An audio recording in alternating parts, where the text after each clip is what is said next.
Atakan abi programda Ayhan Can'a 5-6 soru sorulmuş. Sana da sorabilir miyim? Sen aynı mı düşünüyorsun onunla? Cevapların aynı mı olacak? Birkaç yayıncıya da sordum. Senin düşünceni de merak ediyorum. Tabii ki sorabilirsin ama bir saniye. Kameramı da açayım. Saf yarış heyecanı ve pilotaj Formula 1'de değil, temasın olduğu GT serilerindedir. Katılıyorum, katılmıyorum. Katılıyorum. 24 saat yarışlarda en hızlı olan değil, en zeki ve sakin olan kazanır. Ya ben bu arada senin bu sorduğun soruları ve verilen cevapları, Ayhan Can'ın verdiği cevapları biliyorum bu arada ama ben kendi cevaplarımı vereceğim. Ah be abi. Abi yani yayın yapmıyor olabilir mi süredir ama takip ediyorum ne olduğunu ne bittiğini. Olsun olsun. Ha, bilmiyormuşum gibi ya.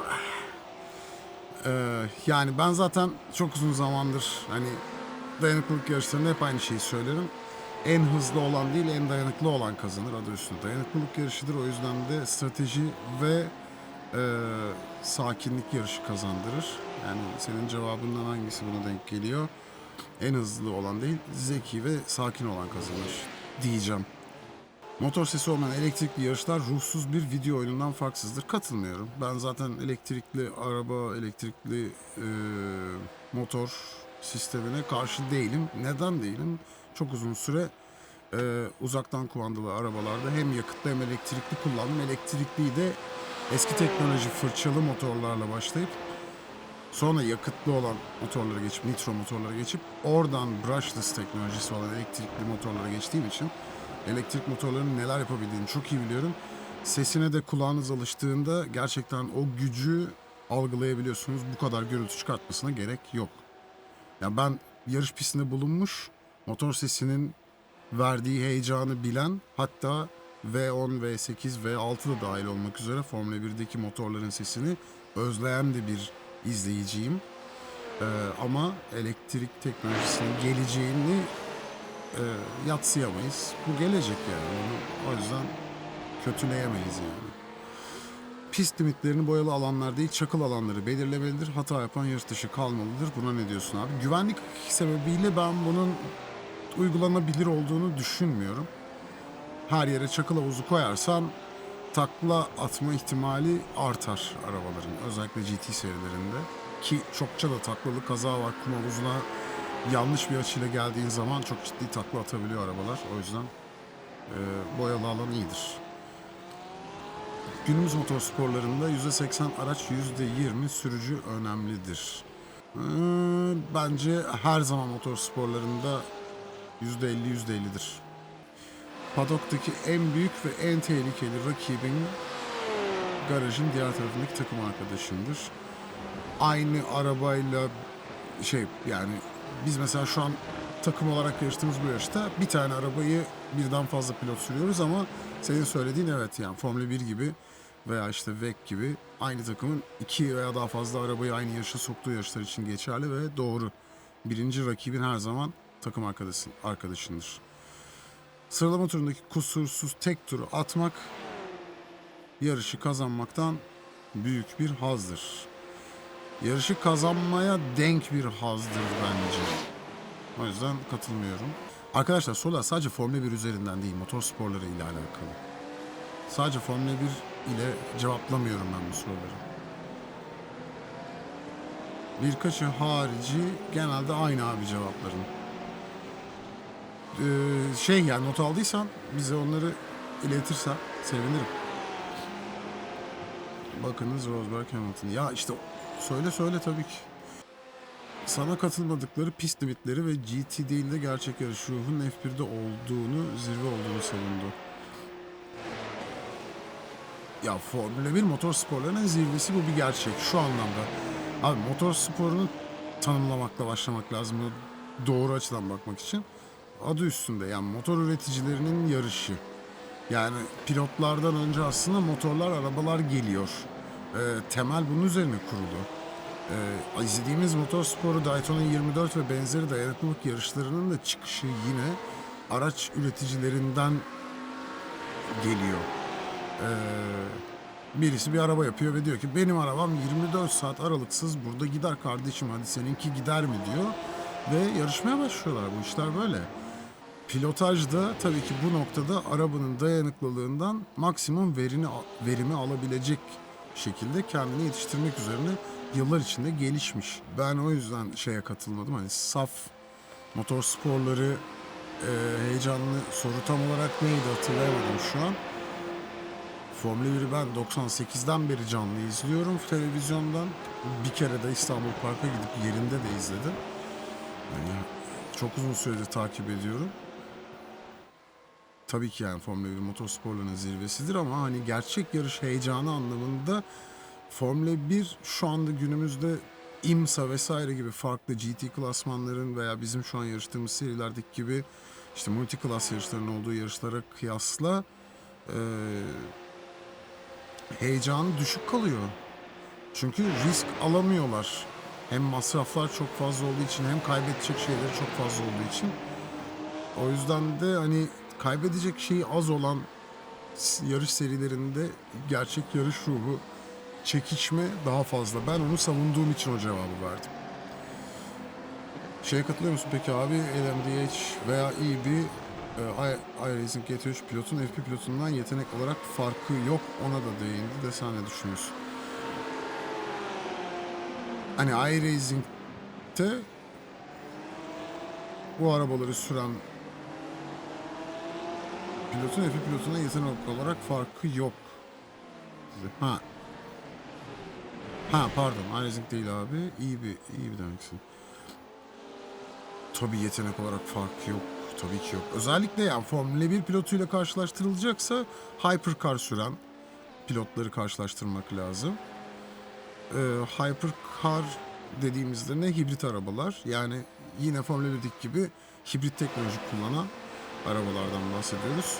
Oradaki o elektrik enerjisini hem şarj etmek hem de şarj etmek yani zamanda kullanmak, bütün bunları doğru şekilde opere etmek yani direksiyondaki tuşlar vesaire ile tabii ki pit duvarından, mühendislerden gelen direktifleri de değerlendiriyor pilotlar ama onu o anda arabayı o süratlerde o kadar dikkatli bir şekilde sürerken uygulamak gerçekten de kolay değil. Emin ol bizim için çok kolay simülasyonda yarışanlar için çünkü hiçbir fiziksel zorluğa maruz kalmıyoruz burada. Ama orada hem arabanın içindeki sıcaklıklar hem kaybettiği su sebebiyle vücudunun verdiği tepki var. Hem işte sürekli bir G kuvvetine maruz kalıyorlar falan. O yüzden onların hayatı gerçekten zor. Açıkçası ben Le Mans pistinde hibrit kar süren pilotların birçoğuna, yarışı kazananlara falan hayranlık duyuyorum. Çok beğeniyorum yani. Giovinazzi F1'de bir şey yapamadı. Hyper'la yarış kazandı. Bilemedim F1 daha yetenekli, tüme varımına ulaştım böylece. Abi F1'i ben işte bak az önce sorulan soruda F1'i kenara almamın sebebi F1'de gerçekten saf yarışı yok dememin sebebi de işin içinde çok büyük paralar, sponsorlar ve politika da dönüyor. Yani işin içinde FIA da var, takımların yönetimleri de var. Yani çok iyi işleyen bir çark var ama bir o kadar da öyle hani çok güvenemediğimiz tarafları da var, sık sık eleştirdiğimiz. Hani ben sürekli orada şike dönüyor gibi bir şey söylemiyorum. Öyle bir iddiam yok. Ama kaybedilecek şey çok. Para da çok. Öyle olduğu için baskı çok. Hani saf motor sporunu gerçekten taşıyan taraf biraz daha WEC, WEC Dünya Dayanıklılık Şampiyonası, World Endurance Championship yani orijinal adıyla. İşte IMSA ya da ne bileyim bu tür GT'lerin yarıştığı yarışlar diyebiliriz yani. Money Talks diyebilir miyiz? Abi işte %50 bence. %50 motorspor, %50 Money Talks Formula 1. Çünkü o artık bir şov, arena. Orada bütün markalar kendini göstermek için yarış içindeler. Yani pilot değişiklikleri, sezon ortasında onu gönder, onun yerine bunu al falan çok ayıp ya. Ben Red Bull'un son birkaç senede bunu birkaç sefer yaptı. Geçmişte Kvyat'a yaptı, işte Albon'a yaptı, ne bileyim. Ben açıkçası doğru bulmuyorum. Formula 1 tarihinde çok sık görülen şeyler değil bunlar ve bunlar çirkin şeyler yani. Ayhan Can bir de kusursuz sıralama turu yarış kazanmaktan daha haz verici dedi. O onun kendi şeyi olabilir abi. Yani ve yanılmıyordur yani. Yanıldığını iddia etmiyorum. Ben kendi fikrimi söyledim. Aynı fikirde olmamamız da gayet normal. İki farklı insanız yani. F1 saf hız olsa Ayhan Can en büyük adaylardan biri olabilirdi. Yani daha ben şöyle söyleyeyim size, Formula 1'i takip ettiğim sürecin tamamı ve geçmişe dönük merak edip okuyup araştırdığım, izleyebildiğim kadar izlediklerim de dahilinde anladığım şöyle bir gerçek var. Güvenlik sebebiyle ne yazık ki hayatını kaybetmiş, risk alıp hayatını kaybetmiş çok büyük yetenekler var. Belki de geleceğin şampiyonu olacaklardı. Onun haricinde de politik sebeplerden dolayı asla doğru koltuğa oturamayıp ya da yaptığı yanlış tercihlerden dolayı istatistiksel olarak iyi yerlere gelememiş. Alonso gibi mesela. Yığınla pilot var. Bu arada Alonso taraftar falan değil mi? Öyle bir şey anlaşılmasın ama Alonso doğru zamanda doğru koltuklarda olsaydı hani şu anda belki Vettel kadar şampiyonluğu olabilirdi. Ne bileyim, Hamilton'a kafa tutuyor olabilirdi. Yetenekli bir adam çünkü şimdi. Yani çirkeftir, biraz kural bükücüdür o da. Ee, kurallardaki açıkları bulup oralara oynamayı çok sever. Stratejik olarak takımları kandırmayı çok sever, pilotları kandırmayı çok sever falan. Kurnazlık yapmayı çok sever ama kurnazlık bir yere kadar çalışır. Şey duydum mu abi Ercan? F1, F2 pilotlarının olduğu yerde ilk kez Formula E kullanarak bayağı bir sıralama elde etmişti ITM'den ve ki geçme nedeni de ekstra olarak Formula E'ye puan kasmak içinmiş. Yok, onu duymamıştım, olabilir. Tabii bu arada Ayancan hem qualify kazanmış hem de yarış kazanmış, hatta şampiyonluk kazanmış biri olduğu için o hangisinden daha çok zevk aldıysa onu söylemiştir. Katılıyorum, bence de öyle. Kiyat'ın koltuğunu aldıkları zaman bence de yazıktı. Yetmedi karısını da aldılar, o yetmedi çocuğunu da aldılar. Bir araba süremedi diye. Bu zulüm nedir ya? Ya işte en yakın örneği şöyle yapalım. Sergio Perez'i gittiğinden beri yerine gelen pilotlarla karşılaştırıyoruz ve Perez aslında o kadar kötü değilmiş. Hani araba Max'a göre yapılıyormuş gibi bir çıkarıma vardık büyük bir çoğunluğumuz. Ne kadar doğru ne kadar yanlış yine de tartışılır. Biz burada oturduğumuz koltuktan izleyebildiğimiz kadarıyla bir şeyleri anladığımızı varsayarak yorum yapıyoruz. Hepimiz de her şeyi çok biliyoruz Formula 1 ile ilgili. Saygılar, sevgiler. Ben de çok biliyorum. En az sizin kadar çok biliyorum. Ya da aslında benim savunduğum taraf, aslında hiçbirimiz hiçbir şey bilmiyoruz bence. O yüzden boştan sallıyoruz. O var ya, o şunu şöyle yapsaydı şöyle olurdu. Tam bir kahve muhabbeti abi. Boş yapıyoruz yani. Ama bunu konuşmayı da çok seviyoruz. O yüzden aynen devam. Aa, şunu söyleyecektim. Yani Perez ben mesela Williams'la yarıştığı dönemden hatırlıyorum, ilk Formula 1'e geldiği dönemden. O zaman Martini sponsoru vardı, hatta Williams'larda beyaz üstüne o meşhur Martini renkleriyle. Bence o Williams'ın o dönemki arabası yine orta sıranın gerisinde, arka sıralarda bir takımken iyi sonuçlar çıkartıyordu. Bottas da keza öyle ki o şekilde Mercedes koltuğunu almıştı. Perez de oradan sanırım ya bir ya iki takım sonra Red Bull'a geçmişti ya da direkt geçmişti, onu çok net hatırlamamakla birlikte. Yani Perez de bence döneminin iyi pilotlarından biriydi ve kendini güzel de geliştirdi. Ha, çok mu severim? Yok, hayır, vallahi günahım kadar da sevmem ama hakkını da vermek lazım. Ee, şunu anlayabiliriz aslında buradan. Yani arada Force India var, doğru. Şunu anlayabiliriz. Efendim? Bana sesleniyorlar. Kulağıma fısıldıyorlar. Efendim? Tamam, benim konuyu hızlıca toparlamam lazım. Chat'te yazılanları da kaçırdım. Takımda çünkü benden bir şeyler istediler. Kusura bakmayın arkadaşlar. Hangi pilotun taraftarı olursanız olun, Formula 1 üzerinden söyleyeceğim tabii ki. Varsaydığımız birçok şey aslında çoğunlukla yanlış oluyor. Ama biz istiyoruz ki tabii ki tahminlerimiz doğru tutsun. Evet, ben bildim diyelim. Ben hani çok uzun zamandır, tekrar söyleyeyim, 1998'den beri televizyonda izleyerek Formula 1'i takip ediyorum. Çok da seviyorum. Hala eskiden Schumacher taraftarıydım. Bıraktığından beridir de herhangi bir pilotun birebir taraftarlığını yapmıyorum. Direkt spordan keyif almayı böyle öğrendim. Çünkü Schumacher taraftarıyken Schumacher kazanamadığı zaman bazen yarış kapatıyordum. Halbuki yarış hala çok heyecanlıymış. Şimdi geriye dönüp izlediğim zaman niye o kadar fanatiklik yaptığımı ben de bilmiyorum ama tabii Schumacher'in yeri bende ayrıdır. Formula 1'e katkıları da bu arada çok ayrıdır. Özellikle sporcu olarak kendini geliştirme, antrenman, pist dışında yaptığı antrenmanlar, kişisel antrenmanları Formula 1 paddoğunu o dönemde çok ileriye götürmüştür. Sporu gerçekten de ileri taşımıştır. O yüzden hani taraftarı olmasam da her zaman saygı duyacağım, kıymetlidir. Orada Sergio Perez'in aslında başarısızlığa giden bir grafik çizmediğini, aslında takımın çok sürülebilir bir araba artık ortaya koyamadığı gerçeği ortaya çıktı. Max'ın da tabii ki doğal olarak aslında pilotaj olarak becerisinin ne kadar yüksek olduğunu bir kez daha görmüş olduk. Hani Max'ı ben şahsen çok sevmem. Kuralları bükmeye çalışan bir vatandaş olarak görüyorum kendisini. Hiçbir şekilde sportmence de bulmuyorum tavırlarını, davranışlarını. Ama başka türlü şampiyon da olunamıyor bu sporda. Oradaki o ikilem için düzgün bir şey bulunabilirse, kurallar daha netleşirse güzel olacak tabii ki. Ama spor gelişmeye devam ediyor tabii ki.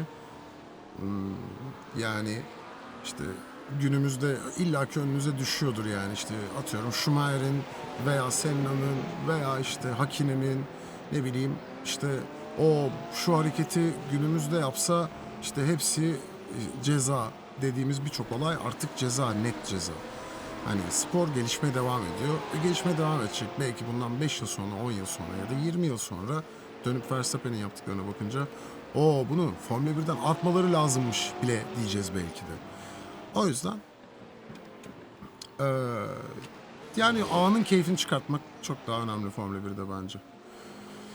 Selamlar. Bayağıdır yayınlar yok muydu yoksa ben mi kaçırdım? Evet, bayağıdır yayınlar yoktu. Fahri Prost savunucusu olarak Senna Prost'u yenemedi ki Verstappen tozunu yutsun deyip geleneksel bir Senna Prost savaşının kapısını ardına kadar açıyorum.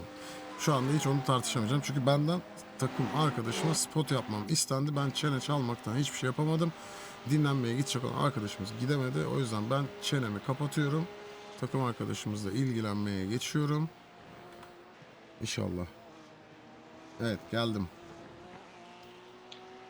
Hoş geldin abi. Hoş bulduk. Sen gidiyordun. Kaçıyorum. Hı hı, Real, Aynen görüşürüz. başarılar diliyorum. Aynen devam. Görüşürüz. Görüşürüz Real, kendine iyi bak. Gelişme şekli izleme keyfini düşürüyor. Çoğu izleyici veke kayıyor. Pilotlar bile veke kayıyor. Gelecekte vek. Ya öyle değil ya. Formula 1 öyle kolay kolay yok olmaz. Formula 1 şu gün çıksa dese ki ben elektrikliye geçiyorum bundan sonra. Formula E'yi kaldırıyoruz. Formula 1 bundan sonra elektrikli olacak. İlk başta seyirci düşer. 2 yıl 3 yıl içinde tekrar geri gelir. Onun her türlü reklamını da yaparlar. Her şey olur gider arkadaşlar. Sonra da arkamıza bakıp ulan ben o zamanlar buna olmaz demiştim ama bak oldu. Bana ne, ben izlemeyeceğim diye kenarda köşede oturmaya devam edersin yani. Uyum sağlamazsan hiçbir şey olmaz yani. Motorsporlarda her daim çirkeflik olmalı. Galibiyet uğruna her şeyi göze alan insanları izlemek daha keyifli. Çirkeflik olmamalı. Sportmenlik, ahlak önemli arkadaşlar. Sporda ahlak özellikle çok önemli. Hatta bunun için size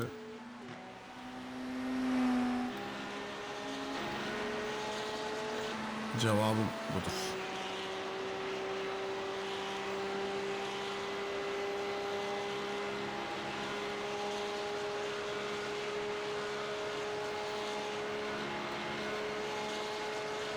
Sert olmak başka, ahlaksız olmak başka. Elbette öyle. Tabii ki öyle. Tabii ki öyle. Mesela rakibinin üstüne araba sürüp takım arkadaşı şampiyon olmasın diye ayağını gazdan çeken adamın fanı olmamalı mıyız? Abi fanı ol ama yanlış yaptı burada abi, ben bunu desteklemiyorum diyebilirsin. Yanlış yaptığını düşünebilirsin mesela. Onun ahlaksızlığını sen normalleştirmeyerek kendini geliştirsin. Çünkü parayı kazanan o. Sana ne abi? Adam başarılı olmuş olmamış. Sen kendine ne katıyorsun onu izlerken, sen ona bakacaksın. Eğlence ise tabii ki eğlence. Birinci önceliğimiz eğlence. Eğlenmek, keyif almak, heyecanlanmak. Çünkü seviyoruz bu sporu. Evet. Ee, ama takımın yani taraftarı olduğun sporcu ya da takım her neyse hangi spor olursa olsun ahlaksızlık yapıyorsa da kardeşim bunlar da ahlaksızlık yapıyorlar ya da bu adam ahlaksızlık yapıyor demesin. Devam abi. Devam. Rico'ya dikkat. Soldan git, soldan git, soldan git. Süpersin. Yani dünyanın en iyi futbolcularından biri mesela Zlatan gibi kendini beğenmiş bir adam yani baktığında. Adamın futbolculuğundan örnek alabilirsin. Hareketlerinden örnek alabilirsin. Onun gibi futbol oynamaya çalışabilirsin. Ama mümkünse karakterinin onun gibi olmaması gerektiğini öğrenmelisin. Bu benim görüşüm. Bana sordunuz, ben kendi görüşümü söylüyorum. Herkesin doğrusu kendine abi. Ben böyle bir dünyada yaşamak istediğim için benim doğrularım bunlar yani. hayal dünyasında yaşıyorsun diyebilirsiniz. Benim çevrem de ona göre, arkadaş çevrem de ona göre, yaşadığım hayat da ona göre. Yok, kazanmak için her yol mübah diye bir mantık yok işte. Kurallar o yüzden var. Ve eklenmeye de devam ediyor ki bence daha çok kural da eklenmeli yani. Yine söylüyorum, bence. Bence. Bana sordunuz, ben benceyi söylüyorum. Yani ben öyle dedim diye öyle olmayacak hiçbir şey yani. Olursa ben mutlu olurum. Yaşasın, ben böyle olmasını istemiştim. Yaptılar sonunda falan diye yaşlandığımda bir gün seviniyor olurum herhalde. İnsan yaşladığında mutluluğu böyle şeylerde buluyor. Ben gençken bunu öngörmüştüm, biliyordum ben bunu falan diye. Evet ya, ilk tur diye işte bazı kuralları esnetiyorlar falan filan. Yani gri bölge diyoruz ama o gri bölgeler işi bozuyor. Ve o gri bölgeleri aslında bize yayınlamıyorlar arkadaşlar. Bakın, pilotlara her yarış sanki ilk kez yarışıyorlarmış gibi yarış yönetimi ve FIA hep beraber, yani o pistin yarış yönetimi ve FIA'daki yönetmenler briefing yapıyorlar, toplantı yapıyorlar. Ve işte daha önceki yarışlarda veya o sezon boyunca yaşanmış ve sıkıntı çıkartmış durumları hatırlatarak, bakın şöyle şöyle yapmayın. Hani birbirinize şu konularda saygılı olun. İşte pit yolunda şu tür kazalar çok oluyor. Buna daha çok dikkat edin. Buna daha önce ceza vermemiştik. Bu yarış eğer olursa, tekrar olursa ceza veririz gibi uyarılarda bulunuyorlar. Mesela bazı cezalar bir önceki işte olayda işte atıyorum X pilot Y pilotuna bunu yapmıştı. Buna ceza vermediler. Şimdi buna niye verdilerin cevabı bu toplantılarda gizli. Çünkü hakemler de bu pişmanlığa varıyor ve diyor ki ulan biz bu olmuştu, buna ceza vermedik. Bakın bunu tekrar ettiniz. Bundan sonra olursa biz buna ceza vereceğiz diyorlar ve o ceza veriliyor. Sonra da eyvah buna ceza vermediler de buna niye ceza verdiler? Buna daha önce vermemişlerdi. FIA siz de çok şerefsizsiniz falan. Öyle değil. Öyle değil oğlum, öyle değil. Zannettiğiniz gibi değil. Yazık, yemeyin kendinizi. Vallahi bak, birbirinizi de bunun için yiyorsunuz. Kendiniz de bunun için yiyorsunuz. Hayat o kadar da böyle yormayın yani kendinizi. Kendinize iyi bakın yani. Bak hala Max şöyle, Norris böyle, X şöyle, Y böyle, Z böyle. Abi yazık, yormayın kendinizi. Vallahi bak.